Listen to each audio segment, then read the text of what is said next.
Item ಯಾವುದೇ ಇರಲಿ try ಮಾಡಿ ಆಚಿ ಚಿಕನ್ ಮಸಾಲಾ. ಕಲಾ ವಿಭಾಗದಲ್ಲಿ ರಾಜ್ಯಕ್ಕೆ ಇಬ್ಬರು ಟಾಪರ್ ಬಂದಿದ್ದಾರೆ. ಅರ್ಚನಾ ಸಂಗೀತ 600ಕ್ಕೆ 598 ಅಂಕ ಪಡೆದಂತಹ ವಿದ್ಯಾರ್ಥಿಗಳಿಬ್ರು. ಕಲಾ ವಿಭಾಗದಲ್ಲಿ ರಾಜ್ಯಕ್ಕೆ ಇಬ್ಬರು ಟಾಪರ್ಗಳು ಬಂದಿರೋದು ಅರ್ಚನಾ ಮತ್ತು ಸಂಗೀತ. 600 ಅಂಕಗಳಿಗೆ 598 ಅಂಕಗಳನ್ನು ಪಡೆದಿದ್ದಾರೆ. ಕೊಟ್ಟೂರಿನ ಹಿಂದೂ PU ಕಾಲೇಜಿನ ವಿದ್ಯಾರ್ಥಿನಿಯರು. ವಿಜಯನಗರ ಜಿಲ್ಲೆ ಕೊಟ್ಟೂರಿನ ಹಿಂದೂ ಕಾಲೇಜಿದು. ಹಿಂದೂ PU ಕಾಲೇಜಿನ ವಿದ್ಯಾರ್ಥಿನಿಯರ ಸಾಧನೆ ಇದು. 600 ಅಂಕಗಳಿಗೆ 598 ಅಂಕಗಳನ್ನು ಇಬ್ಬರು ಪಡೆದಿದ್ದಾರೆ. ಪ್ರತಿ ವರ್ಷವೂ ಕೂಡ ದ್ವಿತೀಯ PUC ಫಲಿತಾಂಶ ಬಂದಾಗ ಈ ಕಾಲೇಜಿನ ಹೆಸರುಗಳನ್ನು ನಾವು ಕೇಳ್ತಾನೆ ಇರ್ತೀವಿ. ಪ್ರತಿ ಬಾರಿಯೂ ಕೂಡ ಟಾಪರ್ ಆಗ್ತಾ ಇರ್ತಾರೆ ಹಿಂದೂ PU ಕಾಲೇಜಿನ ವಿದ್ಯಾರ್ಥಿಗಳು.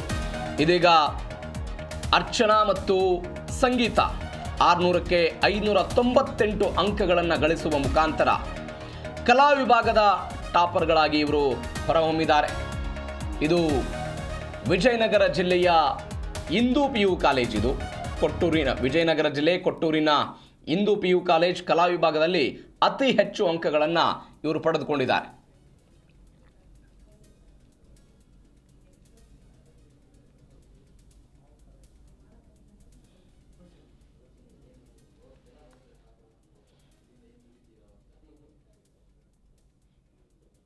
ದ್ವಿತೀಯ PUCಯ ಫಲಿತಾಂಶ ಪ್ರಕಟ ಆಗಿದೆ.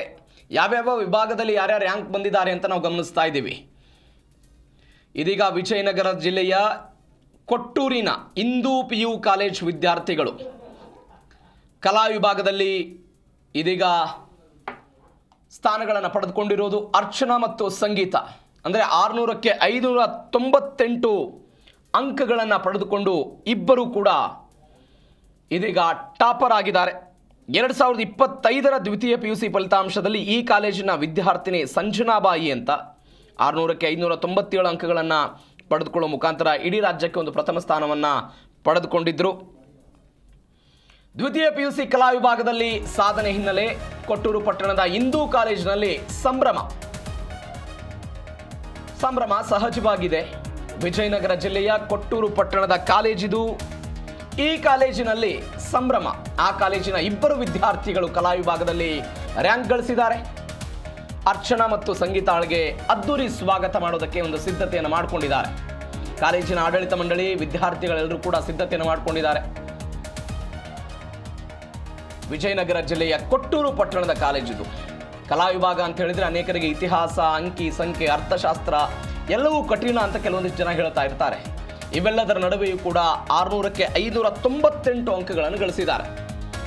ಕಳೆದ 10 ವರ್ಷಗಳಿಂದ ಗಮನಿಸಬೇಕಾದ ಸಂಗತಿ ಅಂತ ಹೇಳಿದ್ರೆ, ಕಳೆದ 10 ವರ್ಷಗಳಿಂದ ಈ ಹಿಂದೂ ಕಾಲೇಜು ಅಂದರೆ ವಿಜಯನಗರ ಜಿಲ್ಲೆಯ ಕೊಟ್ಟೂರು ಪಟ್ಟಣದಲ್ಲಿರುವ ಹಿಂದೂ ಕಾಲೇಜು ಕಲಾ ವಿಭಾಗದಲ್ಲಿ ರಾಜ್ಯಕ್ಕೆ ಪ್ರಥಮ ರ್ಯಾಂಕ್ ಪಡೆಯುವ ಮುಖಾಂತರ ಸತತವಾದಂತಹ ಸಾಧನೆ ಮಾಡಿಕೊಳ್ತಾ ಬರ್ತಾ ಇದೆ.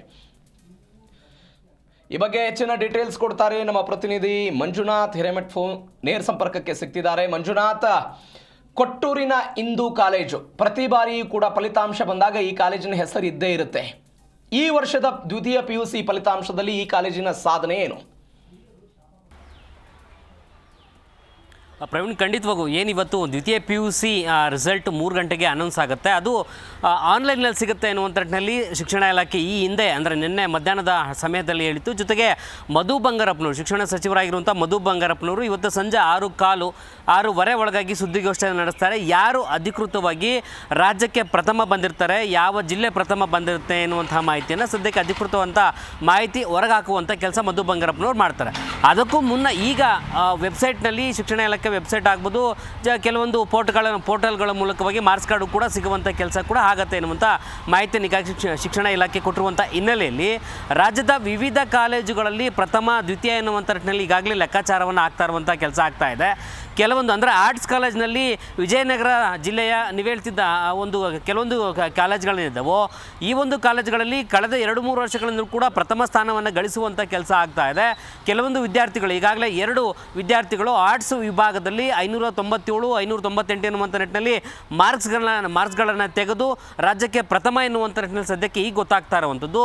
ಇದನ್ನು ಹೊರತುಪಡಿಸಿ ಬೆಂಗಳೂರಿನಲ್ಲೂ ಕೂಡ ಸಾಕಷ್ಟು ಕಾಲೇಜುಗಳು, BMS ಕಾಲೇಜ್ ಆಗ್ಬೋದು ಸೇರಿದಂತೆ ಸಾಕಷ್ಟು ಕಾಲೇಜ್ ಕಾಲೇಜುಗಳಲ್ಲಿ 596, 97, 98 ಎನ್ನುವಂಥ ನಿಟ್ಟಿನಲ್ಲಿ ಈಗಾಗಲೇ ಸೈನ್ಸ್ ವಿಭಾಗ ಆಗ್ಬೋದು, ಕಾಮರ್ಸ್ ವಿಭಾಗದಲ್ಲಾಗ್ಬೋದು, ಆರ್ಟ್ಸ್ ವಿಭಾಗದಲ್ಲಾಗ್ಬೋದು ಇಷ್ಟಿಷ್ಟು ಅಂಕಗಳನ್ನು ತೆಗೆದುಕೊಂಡುವಂಥ ವಿದ್ಯಾರ್ಥಿಗಳು ಈಗಾಗಲೇ ಸಂಭ್ರಮ ಮನೆ ಮಾಡುವಂಥ ಕೆಲಸ ಆಗ್ತಾ ಇದೆ. ಒಂದು ಕಡೆ ಪೋಷಕರು ಸಂಭ್ರಮಿಸ್ತಾ ಇದ್ದಾರೆ, ಮತ್ತೊಂದು ಕಡೆ ಕಾಲೇಜುಗಳಲ್ಲಿ ನಮ್ಮ ಕಾಲೇಜೇ ಅತ್ಯಧಿಕ ಎನ್ನುವಂಥ ನಿಟ್ಟಿನಲ್ಲಿ ಅವರು ಕೂಡ ಖುಷಿ ಪಡುವಂಥ ಕೆಲಸ ಕಾಲೇಜುಗಳಿಂದಲೂ ಕೂಡ ಆಗ್ತಾ ಇದೆ. ಯಾವೆಲ್ಲ ವಿದ್ಯಾರ್ಥಿಗಳು ಅತ್ಯಧಿಕವಾದಂಥ ಮಾರ್ಕ್ಸ್ಗಳನ್ನು ತೆಗೆದಿದ್ದಾರೋ ಆಯಾ ಕಾಲೇಜುಗಳಲ್ಲಿ BMS ಕಾಲೇಜ್ ಆಗ್ಬೋದು, ಅಲ್ಲಿನ ಒಬ್ಬ ವಿದ್ಯಾರ್ಥಿನಿಯು ಕೂಡ 597 ಅಂಕವನ್ನು ಗಳಿಸಿರುವಂಥ ಕಾರಣದಿಂದಾಗಿ ಆಕೆಯನ್ನು ಕರೆಸಿ ಸಿಹಿ ತಿಂಡಿಯನ್ನು ತಿನ್ನಿಸುವಂಥ ಕೆಲಸ ಈಗಾಗಲೇ ಆಗ್ತಾ ಇದೆ ಎನ್ನುವಂಥ ಮಾಹಿತಿ ಸಿಗ್ತಾ ಇದೆ.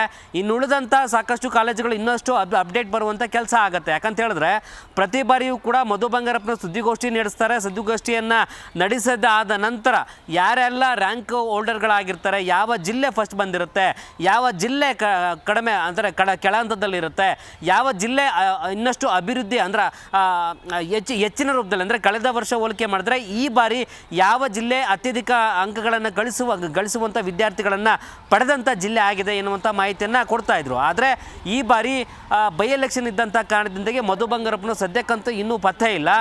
ಸಂಜೆ ಹೊತ್ತಿಗೆ ಬಂದು ಸುದ್ದಿಗೋಷ್ಠಿ ಕರೆತೇನೆ, ಸುದ್ದಿಗೋಷ್ಠಿಯಲ್ಲಿ ಅತ್ಯಧಿಕವಾದಂಥ ಅಂಕಗಳನ್ನು ಕಳಿಸಿರುವಂಥ ವಿದ್ಯಾರ್ಥಿಗಳ ಮಾಹಿತಿಯನ್ನು ನಾವು ಕೊಡ್ತೇನೆ ಎನ್ನುವಂಥ ನಿಟ್ಟಿನಲ್ಲಿ ಸದ್ಯಕ್ಕಂತೂ ಮಾಹಿತಿ ಇರುವಂಥದ್ದು.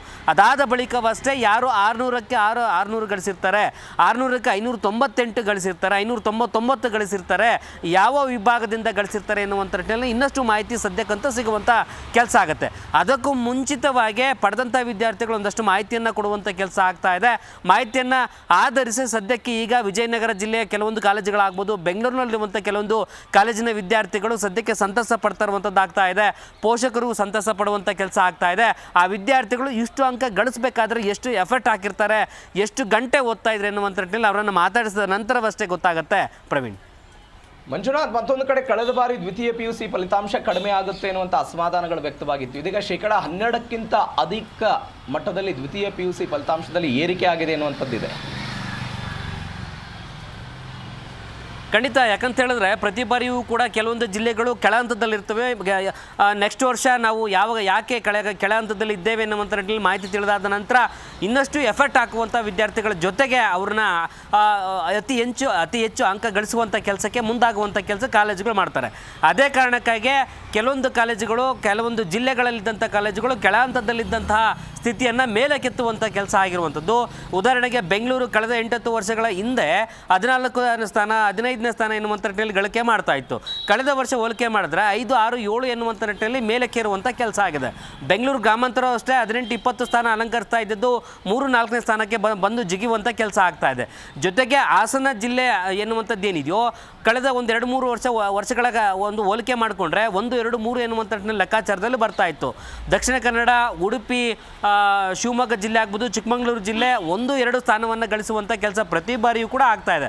ಆದರೆ ಈ ಬಾರಿ ಯಾವ ಸ್ಥಾನವನ್ನು ಗಳಿಸಿದೆ ಎನ್ನುವಂಥ ನಿಟ್ಟಿನಲ್ಲಿ 6:30, 7 ಗಂಟೆ ಆದ ನಂತರವಷ್ಟೇ ಮಾಹಿತಿ ಗೊತ್ತಾಗುತ್ತೆ. Praveen. Okay Manjunath, thank you ನಿಮ್ಮೆಲ್ಲ ಡೀಟೇಲ್ಸ್ಗೆ.